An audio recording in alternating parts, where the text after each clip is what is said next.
Marcos 16:16, ang sumampalataya at mabautismuhan ay maliligtas, datapwat ang hindi sumampalataya ay parurusahan.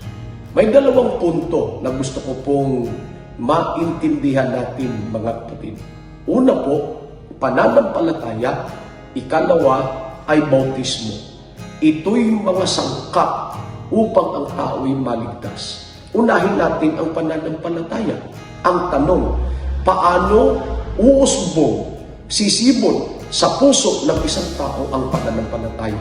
Mga kapatid, maliwanag din ang talata ng Biblia.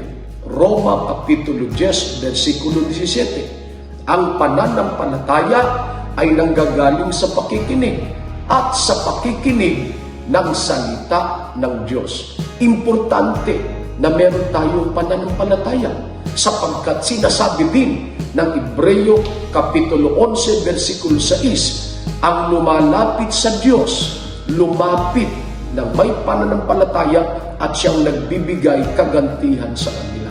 Mga kapatid, kung walang pananampalataya, hindi tayo magiging kalugod-lugod sa Diyos. Hindi tayo maliligtas. At ito ay sangkap upang ang tao po'y makarating sa buhay na walang hanggan. Pagpalain ka ng Diyos, kapatid. Purihin ng Diyos. Maaari po kayong magtanong, mga kapatid, sapagkat walang tanong na di walang sagot sa Biblia, pagkat ang salita niya ay katotohanan.